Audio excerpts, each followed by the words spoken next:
नमस्कार दोस्तों, स्वागत है आप सभी का हमारे YouTube चैनल में। तो दोस्तों, आप सभी को बता दें कि अब आपके जीवन में एक बड़ी दिव्या चमत्कारी देवी घर आएंगे। जी हाँ दोस्तों, आप सभी को बता दें कि कन्या के रूप में यह देवी आपके घर आएंगे। आखिर क्यों? सच्चाई जान अगर आपके भी होश उड़ जाएंगे। जी हाँ दोस्तों, आपने ऐसा सच्चाई अपने जीवन में पहले कभी नहीं देखा होगा, जो यह समय आप सभी को देखने को मिल रहा है। दोस्तों, अब आपकी जिंदगी में जिंदगी और रात चौगुनी तरक्की होने वाले हैं। अब आपके जीवन में करोड़ों की संपत्ति हाथ लगने वाली है। जो कहे तो आप मालामाल होने वाले हैं। आपके के ऊपर अपना विश्वास को कायम रखकर भगवान को अपने अपने ओर खींच लिया है, और भगवान आपको यह आशीर्वाद देते हुए आपके घर में भी पधारने को तैयार हो चुकी है। अब आपके घर यह देवी कन्या के रूप में आएगी, और ये क्यों आएगी, इसके बारे में हम इस वीडियो में जानकारी दिए हैं, तो इसे ज़रूर देखिएगा। थोड़ा सा भी मिस किया तो आपने अपना ज़िंदगी का वह पल मिस कर दिया जो आपको जाना बहुत ही ज़रूरी है। दोस्तों, क्या आपको ऐसा लगता है कि यह सब हकीकत होगा? लेकिन दोस्तों, हम आप सभी को बता दें कि यह ऐसा चमत्कार हकीकत व ख़ास इंसान के साथ ही होता है जो भगवान का प्रिय होते हैं। उनके साथ ऐसा चमत्कारी घटना होती है, लेकिन उन्हें पता नहीं चल पाता है। उनका संकेत मिलते हैं, उनके घर में बहुत ही वृद्धि होना शुरू हो जाता है। लेकिन हम आप सभी को बता दें कि आप सभी को आखिर पता कैसे लगेगा कि आपके घर में कन्या के रूप में देवी आएंगे। तो दोस्तों, हम आप सभी को बता दें कि यह एक कन्या का पर पढ़ते ही यदि आपके घर में कोई ऐसी एक खुशखबरी आ गई जिससे आपको खुशी मिलती है, समझाइए आपके घर में देवी पधार चुकी है। उसके बाद आपके तो एक एक चाय पूरी होती जाएंगे, एक ही खुशियाँ आपके जीवन में आती रहेंगे। हमारी बातों को मजाक में मत लेना, अन्यथा आपका ही नुकसान होगा, हमारा तो कुछ नहीं जाएगा। जी हाँ दोस्तों, क्योंकि जो भगवान के ऊपर विश्वास रखते हैं, भगवान स्वयं उसकी मदद करते हैं, स्वयं उसकी रक्षा करते हैं। और जो भगवान का अनादर करते, उसका जीवन नर्क बन जाता है, क्योंकि उनका कोई भी कार्य ही नहीं बनेगा, उनका कोई काम सफल नहीं होगा, उनको अपने जीवन में जीने का मन नहीं करेगा, तो उसकी जिंदगी नरक ही लगेगा। इसीलिए दोस्तों, आप सभी से हम रिक्वेस्ट करते हैं कि भगवान का अंदर कभी ना करें, और उनके प्रति जो आपके मन में विश्वास है उनको हमेशा कायम रखें। देखिए आपकी हर एक इच्छा कैसे पूरी होती है। आज हम आपको बताएंगे 5 ऐसे बड़े संकेतक जिनको जानने के बाद आपको यह पता चल जाएगा कि भगवान आपकी भक्ति से प्रसन्न है, या फिर आपकी भगवान ने हर 1 करोड़ पुकार को सुन लिया है। हर एक इंसान इस संसार में किसी न किसी रूप में भगवान की पूजा तो करता ही है, और उसके मन में कहीं न कहीं यह एक बात अवश्य ही लगी रहती है कि क्या उसकी पूजा भगवान स्वीकार कर रही हैं? क्या उसके द्वारा की गई भक्ति भगवान को प्रसन्न कर पाने में सख्त कहीं ऐसा तो नहीं कि भगवान उसकी भक्ति से प्रसन्न ही नहीं हो रहे हैं, उसकी हर एक पूजा पाठ और मेहनत व्यर्थ चली जा रही है। और इससे भी बड़ी बात दोस्तों, क्योंकि कहीं भक्ति में किसी प्रकार की कोई कमी तो नहीं रह गई है। यदि रह गई है तो उसे कैसे पूरा किया जाएगा? यह दोस्तों आप लोगों के मन में घूमते रहते हैं, तो आज हम आपके इन्हीं सब प्रश्नों के जवाब देने जा रहे हैं। तो आज हम जो संगीत आपको बताएंगे, यह संकेत पूरी तरह से शास्त्रों से लिए गए हैं, वैदिक परंपरा पर आधारित है। प्राचीन काल में हमारे ऋषि मुनियों ने कई प्रकार की साधनाएं, खोजबीन, शोध और अध्ययन के बाद कई प्रकार की विशेष जानकारियां अलग अलग ग्रंथों में लिखकर हमारे सामने प्रस्तुत करती हैं। अब ज़रूरत है हम उन ग्रंथों को पढ़ें और जीवन उपयोगी जानकारी को बाहर निकालें। लेकिन दोस्त, हर एक इंसान के बस की बात यह नहीं है, क्योंकि यह एक बहुत कठिन कार्य है। इस कार्य में लग जाता है तो ऐसे में हम आपकी मदद करने के लिए तैयार हैं। हम और हमारी पूरी टीम इस प्रकार की जानकारी को हर वक्त खोजते रहते हैं, निकालते रहते हैं, और आपके लिए हम वीडियो के रूप में इस प्रकार की जानकारी लाते रहते हैं। तो अब ऐसे में आप इन संकेतों को अच्छी तरह से देखें, समझें, और उसके बाद हमें कमेंट करके बताएं कि आपको इनमें से कौन से संकेत अब तक प्राप्त हो चुके हैं। हम आपको बता दें कि इन 5 में से यदि 3 संकेत भी आपको प्राप्त हो चुके हैं तो आप प्रसन्न हो जाएं, और यदि आपको 1 या 2 संगीत ही प्राप्त हो रहे हैं तो अभी आप हो, लंबा सफ़र तय करना है। कुछ विधियां हम आपको बताएंगे, कुछ विशेष तरीके बताएं कि जिनसे आप जल्द से जल्द भगवान को प्रसन्न कर पाएंगे। और इन सबसे ज़्यादा महत्वपूर्ण दोस्तों कि यदि 5 संगीत आप मिल चुके हैं तो अब आपको प्राप्त होने वाली है। कुछ विशेष दिव्य शक्तियाँ कौन सी है? बुद्धू शक्तियाँ, जो भगवान आपको अपनी भक्ति के उपहार स्वरूप देने वाले, या फिर आपको वह मिल भी चुकी होंगी लेकिन आप उनके बारे में अभी तक कोई एहसास नहीं है। उन दिव्य शक्तियों के बारे में भी हम आपको सारी बातें बताएंगे, तो वीडियो भी हद ही रोचक है। और आपको यह वीडियो पूरी तरह से देखना है। यदि आपने इस वीडियो को मिस कर दिया दोस्तों, तो हम इस बात की गारंटी देते हैं कि आप एक बेहद ही बहुमूल्य ज्ञान से वंचित हो जाएंगे, तो ऐसी गलती बिल्कुल भी ना करें। दोस्तों, हमने बड़ी ही मेहनत के बाद इस वीडियो का संकलन आपके लिए तैयार किया है। हम आपके लिए थाली परोस कर ले आए हैं। अब ज़रूरत है आपको भोजन ग्रहण करने की, यानी कि ज्ञान रूपी भोजन को अपने मन मस्तिष्क में ग्रहण कर लेने की। जी हाँ दोस्तों, यदि आप भोजन को ग्रहण कर लेंगे तो हम मान लेंगे कि हमारी मेहनत सफल हो चुकी है, हमारा प्रयास सफल हो चुका है। इसी के साथ साथ दोस्तों, हम ये भी मान लेंगे कि माई के लिए हमारी भक्ति भी सफल हो चुकी है, क्योंकि अगर हम किसी भी इंसान के जीवन में लेस मात्र भी परिवर्तन लाने में सक्षम होती है, तभी तो हमारी भक्ति सफल मानी जाएगी। कभी भी भक्ति स्वयं के लिए नहीं होती, कभी भी ईश्वर की कृपा स्वयं के लिए नहीं होती, जनहित के लिए होती है। तो यदि हम आपके जीवन में कोई परिवर्तन ही ना ला पाए, आपके जीवन में कोई बड़ा बदलाव ही ना ला पाए, तो हमारी भक्ति निष्फल हो जाएगी, किसी कार्य की नहीं रहेगी। दोस्तों, यकीन मानिए, हम अपने हृदय की गहराइयों से आपसे कहते हैं कि जो भी कार्य, जो भी जानकारी हम आपको दे रहे हैं, डिस्टर्ब उचित माई की भक्ति के द्वारा प्राप्त अनुभूतियों के आधार पर और उन्हीं की और आशीर्वाद के आधार पर हम आपको बताते हैं। बिना माई की अति के इस दास की तो इतनी भी हैसियत नहीं कि वह 2 शब्द बोल सके। बिना शक्ति के तो शिव भी सबके समान होते हैं, और हम जैसे तुच्छ दास की तो हैसियत ही क्या है। तो आप बस हमारे भाव को ग्रहण करिए और हर एक बात को समझने की कोशिश करिए। तो चलिए आज के इस ज्ञानवर्धक वीडियो को शुरू करते हैं। लेकिन इससे पहले आपसे हमारा हृदय से निवेदन है कि कमेंट में पूरे भक्ति भाव के साथ हैं, जय मां काली कृपा करो, अवश्य लिखना, 1 बार नहीं 3 बार लिखना है। वीडियो शुरू करने से पहले हम आप सभी से एक महत्वपूर्ण बात करना चाहते हैं कि हम आप सभी के लिए अच्छे से जानकारी के लिए दिन रात मेहनत करते हैं। बहुत छानबीन करने की बात आप सभी के लिए हम बहुत अच्छे जानकारियाँ लेकर आते हैं, जो कि आप सभी के जीवन के लिए बहुत ही ज़रूरी होता है। और दोस्तों, इन सभी के लिए हम आपसे कुछ नहीं चाहते हैं, बस हम इतना चाहते कि आप हमारे चैनल को सब्सक्राइब कर लें और हमारे चैनल से जुड़ जाएं, जिनमें आपको 1 रुपया भी नहीं लगेगा। बस इतना हमारा आप सभी से हाथ छोड़कर प्रार्थना है, निवेदन है। तो हमारा भावना को ज़रूर समझिएगा और हमारे चैनल को सब्सक्राइब कीजिएगा। इससे आप हमारा मनोबल भी बढ़ाएंगे और माई की सेवा करने का एक और मौका हमें देंगे, क्योंकि हम फिर इससे अधिक लोगों तक पहुंचने लगेंगे। तो हमारे परिवार से जुड़ जाइए, जल्दी से चैनल को सब्सक्राइब करिए, फिर आगे बढ़ते हैं। दोस्तों, ये संसार अनेक प्रकार के लोगों से भरा पड़ा है, लेकिन ये पर हर एक इंसान है एक माध्यम से, एक दूसरे से बिल्कुल ही जुड़ा हुआ है। यूं कहें कि एक दूसरे के समान है और वह माध्यम है भगवान। शायद ही ऐसा कोई इंसान इस संसार में होगा जो किसी न किसी रूप में, किसी न किसी प्रकार से भगवान की भक्ति ना करता हो। अब यहाँ पर लोगों की भावना से ही अलग अलग होते हैं। कुछ बड़ी ही गहराई के साथ भगवान के साथ भक्तिमय संबंध बना लेते हैं, और कुछ थोड़ी शुरुआत कर रही हैं, धीमे धीमे भगवान से जुड़ते जा रहे हैं। और कुछ ऐसे हैं जो मन में कुछ न कुछ संशय रखते हैं, शक रखते हैं। ये तीनों ही प्रकार के भक्त भगवान को फ्री है। लेकिन दोस्तों, इनमें एक प्रकार के भक्त और भी होते हैं जो कि भगवान से लेन देन का सौदा करना चाहते हैं। हमेशा भगवान के मंदिर जाते हैं तो किसी न किसी लालच को लेकर चली जाती है, कोई ना कोई अपनी मनोकामना पूरी करवाना चाहती है।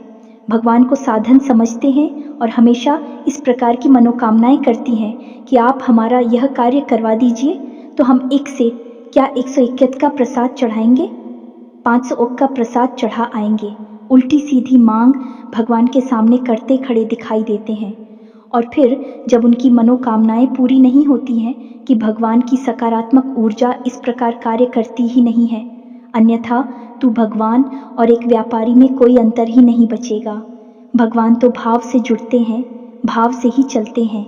जब ऐसे में उनकी कोई मनोकामना पूरी नहीं हुई तो फिर भी भगवान को अनाप शनाप बातें कहने लगते हैं, अधर्मी हो जाते हैं, अपने धर्म को ही अनाप शनाप अनर्गल बातें कहकर बदनाम करते हैं। ऐसे लोगों को ही राक्षस कहा गया है। दोस्तों, ऐसे राक्षस समाज में जब तक देखने को अवश्य ही मिल जाते हैं। यदि आपके आसपास भी कोई ऐसा झूठ और राक्षस रहता है तो आप उसे अपनी दूरी बना लीजिए। ऐसे लोगों की छाया से भी आपको दूर रहना है, क्योंकि इनके जीवन में क्या होगा कुछ पता नहीं, भगवान ही जाने। लेकिन इनकी छाया पड़ने से, इनकी संगत में रहने से आपका निश्चित ही विनाश हो जाएगा, क्योंकि आपकी चादर ओढ़ली है, सफ़ेद है और उसे सबसे जल्दी महिला किया जा सकता है जो पहले से ही मिट्टी से कीचड़ से ढके हुए हैं। उन्हें कोई क्या करेगा, लेकिन आप इतनी चादर वाली हैं, आप इनके नज़दीक जाएंगे, आपकी चादर में तुरंत दाग धब्बे लग जाएंगे, यानी कि आप मैली हो जाएंगे, तो आप इनसे तुरंत दूरी बना लीजिए। दोस्तों, ये सारी बातें हम आपको इसलिए बता रहे हैं क्योंकि भगवान और भक्त का रिश्ता बेहद ही पवित्र, आत्मीय और भावुक होता है। तो अब यहाँ पर एक प्रश्न आपके मन में अवश्य उठा होगा दोस्तों कि भगवान से अपनी मनोकामनाएं पूरी कैसे करवाएं, क्योंकि इंसान की कहीं ना कहीं इच्छा तो होती ही है, क्योंकि वह मंदिर जाकर भगवान की पूजा करके पूरी करवाना चाहता है। अब हम आपको बताएंगे कि सकारात्मक रूप से, भावनात्मक रूप से भगवान को प्रसन्न करने के बाद अपनी मनोकामना कैसे पूरी करवाई जाती है, इसका शास्त्रीय विधान क्या है। लेकिन इस विषय को उठाने से पहले हम आपको मूल विषय की ओर ले चलते हैं कि कौन से 5 बड़े संकेत हैं जो आपको बताएंगे कि आपकी भक्ति सफल है, भगवान ने आपकी प्रार्थना सुन ली है। जब आपको भगवान की कृपा प्राप्त हो जाएगी तो आपको फिर किसी से डरने की आवश्यकता नहीं है। ये दोस्तों, ग्रह नक्षत्र टोना, टोटका, उपाय, काली क्रिया, वशीकरण, उच्चाटन, किसी भी प्रकार की विधि से आपको डरने की आवश्यकता नहीं है, बशर्ते कि शुद्ध भगवान की सकारात्मक ऊर्जा आपको प्राप्त हो चुकी हो। ये दोस्तों, हनुमान जी को जब प्रभु श्री राम ने एक मुद्रिका दी दूर के अंदर इतना बड़ा किया कि वे पूरे समुद्र को ही पार कर गए। प्रभु मुद्रिका मेली मुख माही जलधि लांघी गए। अचरज नाही, तो फिर आपके लिए तो कोई समुंदर भी पार नहीं करना है, छोटी छोटी परेशानी के समाधान ही तो निकालने हैं, कौन सी बड़ी बात है। तो अब ध्यान से सुनिए जो हम आपको बताने जा रहे हैं। आप जिस भी भगवान के रूप की पूजा करते हो, चाहे आप हनुमान जी की पूजा करते हो, माँ काली की करती, या फिर भोलेनाथ की, यह प्रभु श्री राम की, किसी भी रूप की आप पूजा करती हो, पहला संकेत ये है कि अचानक किसी दिन ऐसा होगा कि आप भगवान का ध्यान करने बैठेंगे और आपकी आंखों से आंसू चलने लगेंगे। जी हाँ दोस्तों, है आपके रोंगटे से खड़े होने लगेंगे, आपकी आंखों से आंसुओं की धाराएं बहने लगेंगे। अनायास ही ऐसा होगा कि आपके अंदर एक अजीब सी सनसनी का भाव उत्पन्न होने लगेगा। आपको ऐसा लगेगा जैसे कि आसपास का माहौल अचानक से परिवर्तित होने लगा है। हालांकि दोस्तों, ये कभी कभार ही होगा और अचानक से ही होगा, और कुछ समय तक चलने के बाद ये भाव समाप्त भी हो जाएगा।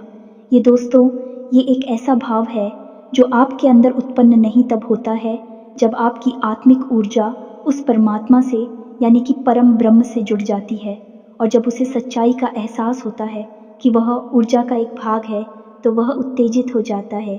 जी हाँ दोस्तों, इसी वजह से आप इस स्थूल शरीर में कुछ इसके संकेत दिखाई देते हैं।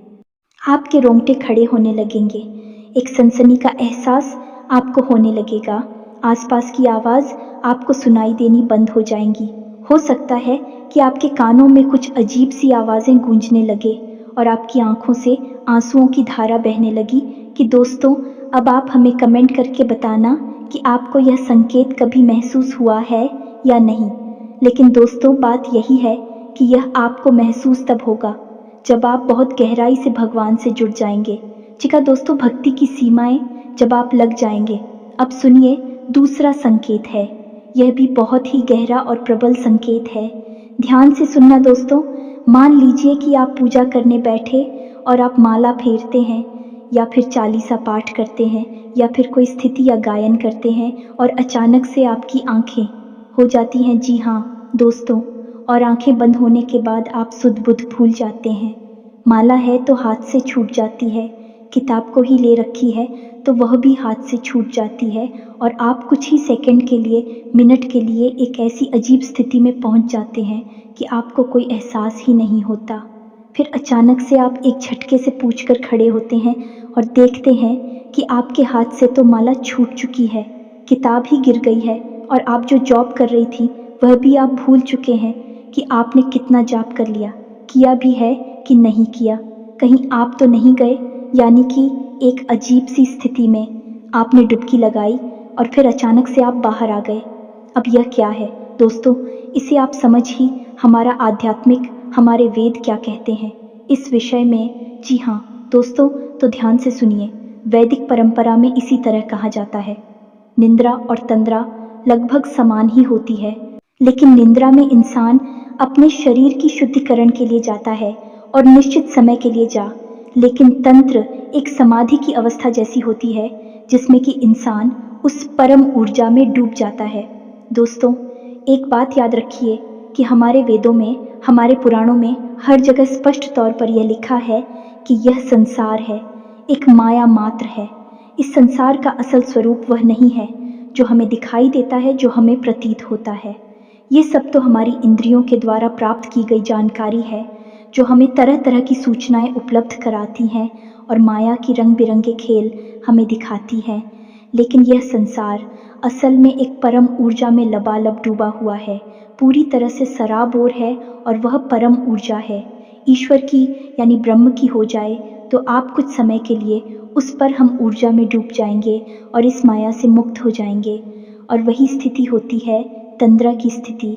आप हमें बताना कमेंट करके दोस्तों कि क्या आप कभी पूजा पाठ करते समय, भक्ति में लीन होते समय तंद्रा का एहसास हुआ है।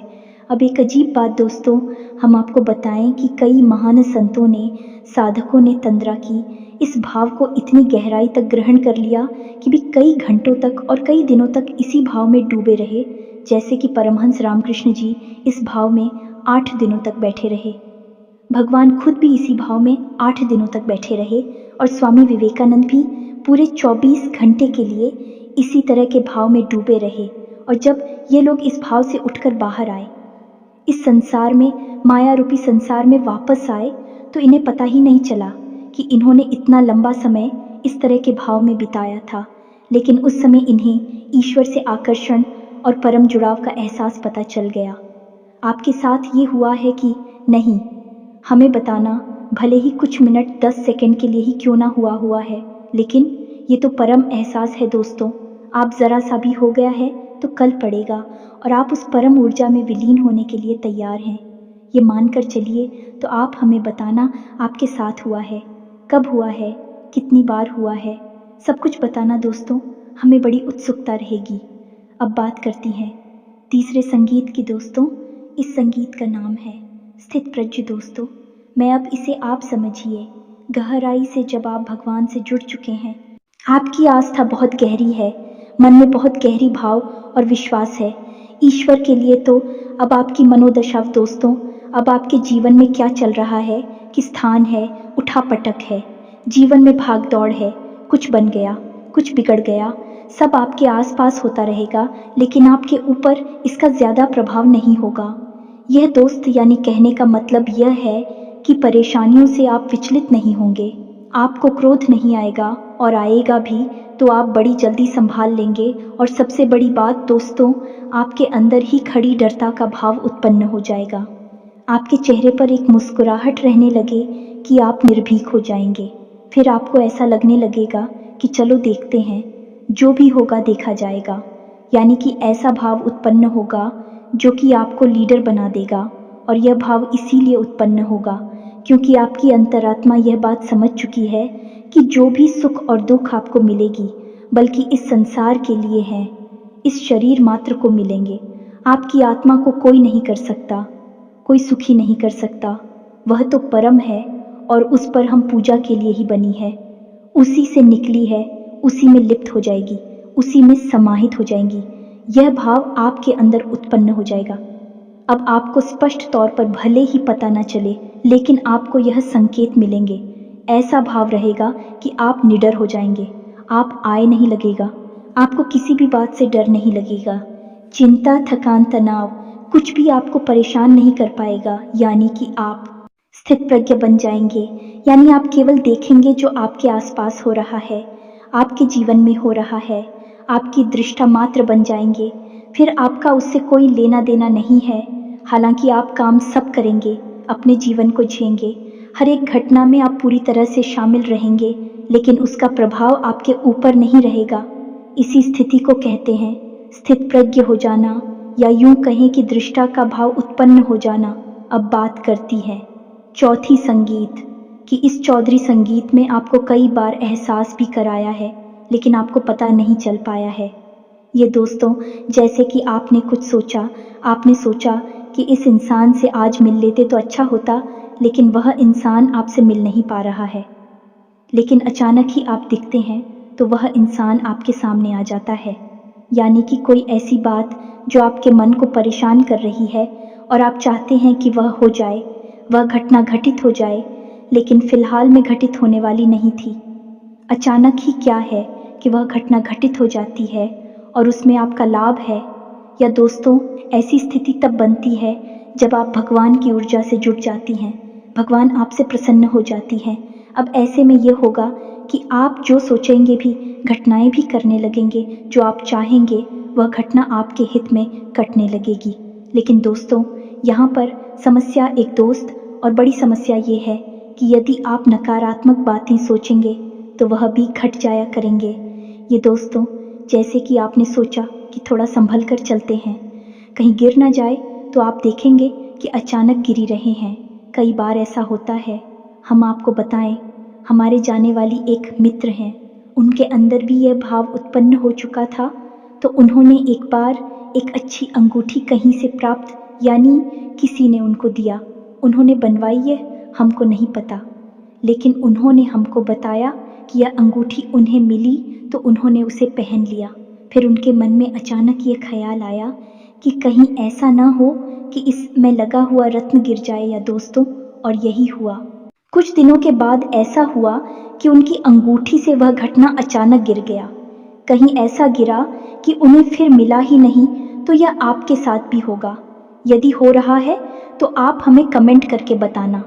यह स्थिति थोड़ी सी नकारात्मक भी है, आपके विपक्ष में भी कार्य कर सकती है, क्योंकि अब ऐसे में आपको बड़े ही संभल कर रहना होगा। हर एक बात को सकारात्मक तरीके से सोचना होगा। सकारात्मक बातें ही बोल रही होंगी, क्योंकि आपके द्वारा बोली गई बातें, सोची गई बात सच होने लगेगी। अब हर बार चाहे भले ही ऐसा ना हो, लेकिन 10 में से 5 बातें ऐसी होगी जो सत्य साबित हो जाएगी। ये दोस्तों, तो यदि आपके साथ ऐसा हो रहा है तो आप हमें कमेंट करके बताना और थोड़ा संभल कर रहना। ऐसे में बस आपको चाहिए कि आप ज़्यादा से ज़्यादा सकारात्मक रहे। हर बात को सकारात्मक तौर पर ही सोचें। अच्छी बातें सोचें, गलत बातें आप सोचे ही ना, मुंह से गलत बात निकाले ही ना। दोस्तों, सबसे महत्वपूर्ण 5वां संकेत, जो कि सबसे महत्वपूर्ण है, और आपके जीवन में यह घटना घटी है कि नहीं घटी है, आप हमें बताना। हमें भी इस बात को जानने की बहुत अधिक उत्सुकता है। तो अब ध्यान से सुनिए। 5वां संकेत यह है कि मान लीजिए कि आप अपने जीवन में किसी विशेष विषम परिस्थिति में फंस गए। कोई ऐसी स्थिति जहाँ की आप कोई रास्ता नहीं दिखाई दे रहा है और आप पूरी तरह से फंस चुके हैं। कोई परेशानी है, कोई दिक्कत है, कोई बात है ऐसी जो आपको लगातार परेशान कर रही है। तो आप भगवान से विनती करते हैं कि हे भगवान, हमें इस परेशानी से बाहर निकालिए। कुछ भी करके, कैसे भी करके हमें इससे बाहर निकालिए। फिर कुछ अजीब सा होगा आपके जीवन में, यानी कि जो इंसान आपको समस्याएं दे रहा था, वित्त कर रहा था, उस इंसान का आपके ऊपर से ध्यान हट जाएगा। वह अपनी ही जिंदगी में व्यस्त हो जाएगा। आपको परेशान करना तो दूर, आपके बारे में सोचना भी भूल जाएगा। या फिर ऐसा होगा दोस्तों कि कोई एक इंसान, अनजान इंसान, जिसको आप जानती पहचानती भी नहीं है, वह इंसान आपकी मदद करने के लिए तैयार हो जाएगा और आपको आपकी समस्या से पूरी तरह से बाहर निकाल कर ही दम लेगा। हमारे जीवन की खुद की ऐसी भी कई उदाहरण हैं कि हम जीवन में कहीं पर बुरी तरह से फंस गए तो कभी कभी ऐसे इंसानों ने मदद की, और थोड़ी बहुत नहीं दोस्तों, बहुत अधिक मदद की थी, जिनको हम जानते तक नहीं थे, पहले जीवन में कभी मिले तक नहीं थे। उन्हें आप भगवान का भेजा हुआ दूत कह सकते हैं, मददगार कह सकते हैं, और इस बात की तो केवल माई है और कोई नहीं, बस उसे ही पालनहार है, रक्षण करती हैं। इसी के साथ साथ दोस्तों, कभी कभी तो और भी आश्चर्यजनक घटना घटेगी कि आपके शत्रु आपकी मददगार बन जाएंगे। जी हाँ दोस्तों, अनजाने में ही सही, लेकिन भी आपकी मदद करेंगे। आपको भरोसा ही नहीं होगा कि यह इंसान ऐसा क्यों कर रहा है, लेकिन वह आपकी मदद करेगा, आपको मुसीबत से बाहर निकालेगा। सब कुछ भगवान के द्वारा संचालित है। इस संसार में उस पर हमजस्सी ही पूरा ब्रह्मांड चल रहा है, तो किसी की बुद्धि का फेर कर देना कौन सी बड़ी बातें, एक चुटकी बजाते ही नहीं जैसी। और भगवान के लिए तो छुटकी भी ना बजाएं, तब भी ये संभव है। दोस्तों को तो ये तो थी 5 संकेत जो हमने आपको बताए। अब कुछ छोटे छोटे संकेतों और भी मिलेंगे दोस्तों, जैसे अचानक ही दिन में किसी भी समय आप सुर मंदिर की घंटियां सुनाई दे सकती हैं। कोई भजन भगवान का नाम आपको सुमिरन करता हुआ सुनाई दे सकता है। या फिर आपके दिन में अचानक किसी भी वक्त रोंगटे से खड़ी होने लगेंगे, या दोस्तों अचानक ही आप प्रभु के नाम का स्मरण करने लगेगी, कोई भजन गाने लगी, अचानक ही आप एक धुनी सी रमाने लगेंगे। किसी भी वक्त दोस्तों आपने दिन देखेंगे ना रात देखेंगे, कभी भी आपके अंदर रोज आग जाएगी।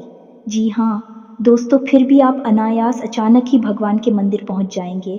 तो ये भी छोटे छोटे से संकेत हैं, इनसे भी भगवान आपकी बात सुन रहे हैं, आपकी भक्ति से प्रसन्न है, ये जाहिर होने लगता है। अब आप हमें बताना कि आपको कौन कौन से सन के दिन में मिले हैं। तो अब बात करती है दोस्तों है कि भगवान को प्रसन्न कैसे किया जाता है।